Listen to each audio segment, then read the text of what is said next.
Hey guys, my name is Mahin Singh Rathore and I'm from HS Defense and Civil Service Academy. Guys, आज पूरा विश्व, पूरा देश corona जैसी बीमारी से लड़ रहा है, लेकिन देश आज मॉब लिंचिंग, भीड़ द्वारा की जा रही बर्बरता, इनसे कैसे बचे, इनके द्वारा जो कानून का उल्लंघन हुआ है उसको कैसे रोका जाए। आखिरकार मॉब लिंचिंग होता क्या है। मॉब लिंचिंग में भीड़ द्वारा पर्टिकुलर समुदाय से संबंधित व्यक्ति को घेर करके मारा जाता है, जिसमें उस व्यक्ति की मौत तक हो जाती है। इसी तरीके से आज भी पालघर जैसी मॉब लिंचिंग की जो समस्या या घटना है वो सामने आती है।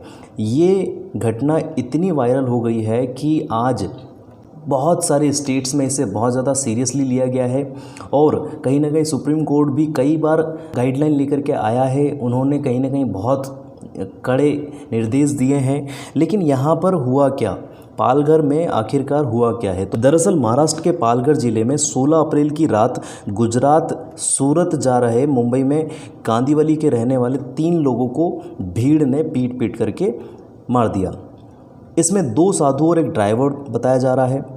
उनके वाहनों को एक गांव के पास रोका गया, फिर उनको चोर समझ करके शक के बिहाफ पर भीड़ ने, गांव वालों ने उनकी कार से उनको निकाल करके लाठियों से पीट पीट करके मारा। मरने के बाद उनकी पहचान की गई तो पाया गया कि वह संत थे, साधु थे, जो कि कांदिवली से सूरत को जा रहे थे किसी संत की अंतिम यात्रा में। ये संत थे महाराज कल्पवृक्ष गिरी, जिनकी आयु 70 वर्ष थी, सुशील गिरी महाराज, जिनकी आयु 35 वर्ष थी, और एक वाहन चालक था नीलेश तेलगाड़े, जिनकी आयु 30 वर्ष थी।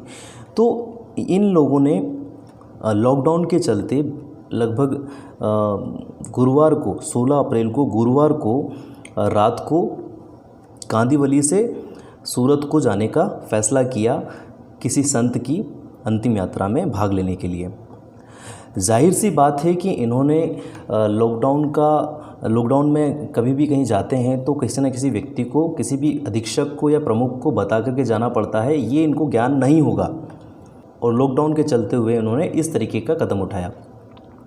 जाहिर सी बात है, लॉकडाउन के चलते पुलिस वालों से बचते बचाते वो लोग गाँव की रास्ते जो इंटर्न्ड वे होते हैं, हाईवे को ना पकड़ते हुए गांव-गांव होते हुए वो सूरत को निकले। लेकिन इसी बीच महाराष्ट्र के पालघर में एक गांव आता है गढ़चिंचले। यहाँ पर गांव वालों ने इनको रोका और इनको गाड़ी से निकाल करके चोर होने की आशंका में पीट पीट करके मारा। अब यहाँ पर पूरी प्रोसेस में हुआ क्या, आखिरकार यहाँ पर इन्होंने ऐसे चोर समझ करके क्यों मारा। यह थे वो संत जिनकी हत्या कर दी गई पीट पीट करके। तो यहाँ पर हुआ क्या आखिरकार। 15 अप्रैल की शाम गांव वालों ने एक सरकारी मेडिकल टीम को भी चोर समझ करके हमला किया था। और क्यों किया था, क्योंकि वहाँ पर कई दिनों से यह अफवाह चल रही थी कि बच्चा चोर करके कई गैंग जो है वो चोरी करके लेके चले जाते हैं बच्चों को और उनके ऑर्गन्स वगैरह डोनेट कर देते हैं। साथ ही साथ कई अपहरण करते हैं जो है गैंग रेप के पॉइंट ऑफ व्यू से भी, और लूटपाट के तौर पे भी कई सारी घटनाएं वहाँ पर हुई है। तो इस वजह से 16 से 17 अप्रैल के दरमियान रात दाबड़ी कानवेल रोड के आदिवासी गांव गढ़चिंचले गांव में लोगों ने पहरेदारी खुद स्वयं करना स्टार्ट किया और उसी रात एक कार गांव में पहुंची जिसमें 2 साधु सवार थे, और उनके साथ प्रॉपर कम्युनिकेशन नहीं होने की वजह से गलतफहमी में कह लो या जल्दबाजी में कह लो या फिर नासमझी में कह लो, महाराष्ट्र पुलिस के मुताबिक कार गांव में आते देख ग्रामीणों ने कार को रोका और इशारा किया, लेकिन कार नहीं रुकी और भीड़ ने उस कार पर पथराव शुरू कर दिया। कार चालक ने अपने मोबाइल से पुलिस वालों को सूचना दी, मगर जैसे तैसे कार वहां रुकी तो भीड़ ने उन तीनों लोगों को कार से उतारा, लाठी डंडों से पीटना शुरू कर दिया। इससे पहले कि कार सवार लोग कुछ बताते या समझाते, गांव वालों ने उन्हें चोर या डाकू समझकर पीटना शुरू कर दिया। ये बर्बरता देखो आप। उसके बाद में यहाँ पर जब ग्रामीण उन तीनों लोगों को पीट रहे थे तभी पुलिस मौके पर पहुंची। पुलिस ने ग्रामीणों को रोकने की पूरी कोशिश की, लेकिन भीड़ कुछ समझने को तैयार नहीं थी। भीड़ ने पुलिस टीम पर भी हमला कर दिया अब इस पूरी वारदात के बाद क्वेश्चन ये उठता है कि पुलिस जो है, जिसको पता था कि कुछ समय पहले भी कई वारदातें हुई हैं, तो यहाँ पर एक टास्क फोर्स क्यों नहीं लगाई या प्रॉपर लॉ एंड ऑर्डर यहाँ पर कायम करने के लिए तैयारी क्यों नहीं की। तो इस सारी घटना का कहीं ना कहीं एक आरोप पुलिस वालों पर भी लगता है। राज्य के मुख्यमंत्री उद्धव ठाकरे ने भी बीच बचाव करते हुए घटना को लेकर कहा कि हिंदू मुस्लिम जैसा कोई मामला नहीं है इसमें, और कृपया करके राइट नाउ इस तरह की परिस्थितियों में कोई भी इस तरीक़े का जो है गलतफहमी ना फैलाए और एकजुटता दिखाएं। राज्य के गृह मंत्री अनिल देशमुख ने भी ट्वीट करते हुए बताया कि मुंबई से सूरत जाने वाले 3 राज्यों की पालघर में हुई मृत्यु के बाद हत्या के बाद मेरे आदेश से इस हत्याकांड में शामिल 101 लोगों को पुलिस ने हिरासत में ले लिया है, और भी जिनको टारगेट करके या पता करके भाई ये जो है इसमें इन्वॉल्व था उनको भी गिरफ्तार कर उन पर कार्रवाई की जाएगी, ये आश्वासन दिया। अब इसके बाद हुआ क्या? लिंचिंग से जो संत समाज था वो भड़का हुआ है। उन्होंने यहाँ तक कह दिया है कि महाराष्ट्र सरकार को चाहिए कि वह इसकी जांच करे। हम लॉकडाउन के ख़त्म होने के बाद सभी अखाड़ों के सदस्यों को लेकर महाराष्ट्र सरकार का घेराव करेंगे, और ये बनता भी है कहीं ना कहीं, क्योंकि एक संत या यूँ कहें कि साधु समाज के व्यक्ति को इस तरीके से बर्बरता से मारा गया। इसका विरोध जताने के लिए योगी आदित्यनाथ ने भी पालघर पर जो है ट्वीट किया, और महाराष्ट्र में हुई जो भी बर्बरता उसके लिए जूना अखाड़ों के संतों स्वामी कल्पवृक्ष गिरी और सुशील गिरी जी और उसके ड्राइवर्स नीलेश तेलगड़ी की हत्या के संबंध में कल शाम महाराष्ट्र के मुख्यमंत्री उद्धव ठाकरे से बात करी और कड़ी निंदा करी और इस पर कठोर कार्रवाई करने का आग्रह किया। और इसी के चलते 2 पुलिस वालों को सस्पेंड कर दिया गया है, और एडीजी सीआईडी क्राइम अतुल चंद्र कुलकर्णी को इन्वेस्टिगेट करने के लिए यह मामला दे दिया गया है। लगभग 100 व्यक्तियों को यहाँ पर हिरासत में लिया गया है, और आगे भी कार्रवाई जल्दी से जल्दी पूरी करने का आश्वासन महाराष्ट्र सरकार की ओर से दिया गया है। लेकिन क्वेश्चन ये उठता है कि कानून क्या सो रहा था? कितने सख्त है कानून हमारे? सुप्रीम कोर्ट इसमें क्या रोल अदा करता है, ये जानना ही बहुत ज़रूरी है। तो सुप्रीम कोर्ट ने पहले ही कहा था, इससे पहले भी कई मॉब लिंचिंग वाली घटनाएं हुई हैं। सुप्रीम कोर्ट ने यहाँ कहा है कि हर नागरिक के जीवन की रक्षा करना सरकार का कर्तव्य है। संविधान के अनुच्छेद 21 में हर नागरिक को जीवन का अधिकार मिला है, और कानून द्वारा स्थापित प्रक्रिया के बिना किसी जीवन को छीना नहीं जा सकता है। इस तरह की टिप्पणी कर चुकी है सुप्रीम कोर्ट, और कई गाइडलाइन भी कहीं ना कहीं यहाँ पर केंद्र सरकार और राज्य सरकार को निर्देशित तौर पे कही भी है। क्या कहता है कानून? फिलहाल मॉब लिंचिंग के मामले में पुलिस सबसे पहले भारतीय दंड संहिता यानी कि आईपीसीसी की धारा 153A के तहत मामला दर्ज करती है। इसमें 3 साल तक की सज़ा और जुर्माने का प्रावधान किया गया है। इसके अलावा आईपीसीसी की धारा 34, 34, 147, 148 और 149 के तहत कार्रवाई की जा सकती है। यह कानून के तहत किया जाने वाला कार्य है। इसमें अगर भीड़ द्वारा किसी को पीट करके हत्या कर दी जाती है, आईपीसीसी की धारा 302 के तहत उस पर मुकदमा दर्ज किया जाएगा, और साथ ही साथ उस पर धारा 34 या 139 भी लगाई जाएगी। इसके बाद जितने भी लोग मॉब लिंचिंग में शामिल रहे हैं उन पर सब पर हत्या का जो है आरोप या उनको सबको हत्या का दोषी ठहराया जाएगा और फांसी या आजीवन कारावास से दंडित किया जाएगा। इसके अलावा सभी पर जुर्माना भी लगाया जा सकता है कानून के तहत। क्या है मॉब लिंचिंग पर सुप्रीम कोर्ट की गाइडलाइन? सुप्रीम कोर्ट ने कई गाइडलाइन भी यहाँ पर जारी की हैं।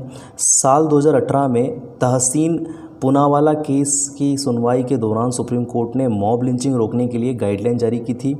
ये गाइडलाइन केंद्र सरकार और सभी राज्य सरकारों के लिए जारी की गई है।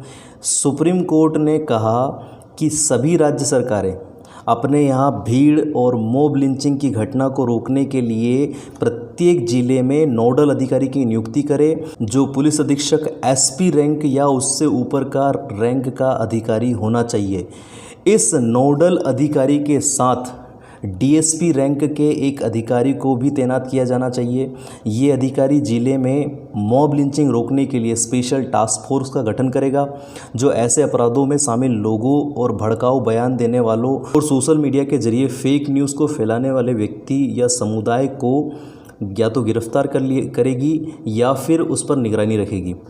पिछले 5 साल में जिन इलाकों में मॉब लिंचिंग की घटनाएं हुई हैं उनकी पहचान की जाए और इसकी रिपोर्ट आदेश जारी होने के 3 सप्ताह के अंदर तैयार किए जाए।